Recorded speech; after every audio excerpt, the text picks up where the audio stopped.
Today I'll show you how can you get YouTube Music for free. So if that's what you want, just follow up with me till the very end and I will show you exactly how. First, we go ahead and open your browser and then Google YouTube Premium Free. Open the official website by YouTube, and from here basically you can sign up for YouTube Premium and they will give you 1 whole month for free and you can cancel anytime.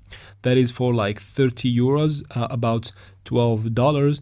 If you want it for cheaper, you can go ahead and Google YouTube Premium Student, and of course you have to be a student to benefit from this offer. All you need to do is to open the website again and sign up for a free trial, a whole month, of course, as usual, but instead of $12, you'll be paying about $8 a month, which is way better than $12 in my opinion. So there is that.